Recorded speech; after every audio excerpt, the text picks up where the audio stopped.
Larangan perjalanan wisata atau study tour bagi pelajar di Jawa Barat keluar wilayah Jawa Barat dikeluhkan oleh para pengemudi bus pariwisata, perusahaan otobus, serta pemilik biro perjalanan. Bahkan perusahaan otobus terpaksa harus menjual beberapa unit armada untuk menutupi biaya operasional. Di sisi lain, aturan larangan ini tidak dibarengi dengan solusi dari pemerintah. Budi, sopir bus pariwisata yang sudah bekerja selama 16 tahun ini mengeluhkan larangan study tour sekolah di Jawa Barat oleh pemerintah. Beberapa bulan terakhir, ia mengalami penurunan jumlah perjalanan. Dalam 1 bulan, bapak 3 anak ini biasanya melakukan 20 lebih perjalanan, namun kini hanya berkisar 7-10 perjalanan saja dalam 1 bulan. Berkurangnya jumlah permintaan perjalanan membuat penghasilannya hilang 70%, karena pengemudi bus kebanyakan berstatus mitra, bukan karyawan tetap. Ya, kalau sekarang boro-boro buat nyicil rumah, nggak tahu nih motor saya juga udah mau diambil leasing kayaknya Pak.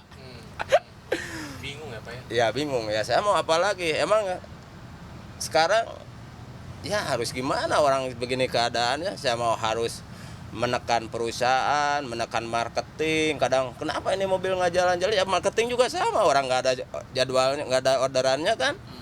Ditekan-tekan juga gimana? Salah satu perusahaan otobus di Kabupaten Bandung, Jawa Barat menyebut kondisi sepinya perjalanan wisata ini sudah terjadi sejak awal tahun. Perjalanan study tour pelajar menyumbang 50% lebih pendapatan untuk perusahaan. Pada Mei hingga Juli biasanya ramai permintaan perjalanan ke berbagai daerah seperti Jawa Tengah dan Jawa Timur.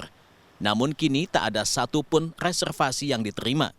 Selain karena tidak ada perjalanan, perusahaan juga terpaksa menjual armada untuk menutupi operasional. Saya punya beban, ke leasing nggak bisa kebayar. Akhirnya saya bayar bus ini, jual bus ini untuk menutupi kekurangan cicilan saya. Gitu. Jadi berapa bus dijual berapa Pak? Untuk selama aturannya Kang Dedi ini udah 4 bis saya jual. Dari total 32, sekarang tinggal 28. Karena nggak bisa bayar. Nah, bukan pemasukan nggak ada tapi berkurang. Kondisi yang sama juga dirasakan Ine Hayati, pemilik biro perjalanan wisata Ine Tour and Travel. Ia mengaku kecewa dengan adanya larangan study tour pelajar ke luar Jawa Barat. Pasalnya sebagai pelaku wisata, selama ini pihaknya berkontribusi menambah pendapatan asli daerah melalui pajak. Biasanya bulan April sampai Juli perjalanan wisata siswa membludak.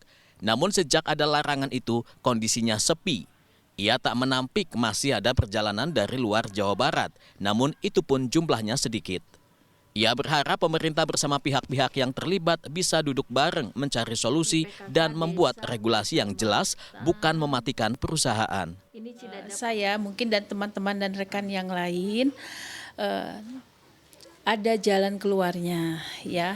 Itu mekanismenya seperti apa dari pemerintahan mungkin yang punya kebijakan, kewenangan. Kalau memang misalkan studi tour dilarang atau diperbolehkan lagi, mungkin ada SOP-nya seperti apa. Tetap kita harapkan ini bisa berjalan kembali. Nah, tentunya ini kan mata rantai ya, mata rantai baik itu dari PO-nya, dari bironya itu sendiri, kita semua membenahi lah gitu. Sebelumnya pada Mei 2025, Gubernur Jawa Barat Deddy Mulyadi resmi mengeluarkan surat edaran tentang larangan kegiatan study tour di satuan pendidikan di wilayah Jawa Barat. Dalam surat edaran itu disebutkan kegiatan piknik yang dibalut study tour dilarang karena dapat menambah beban finansial orang tua. Kegiatan study tour bisa diganti dengan berbagai kegiatan lain yang berbasis inovasi. Tim Liputan CNN Indonesia, Jawa Barat.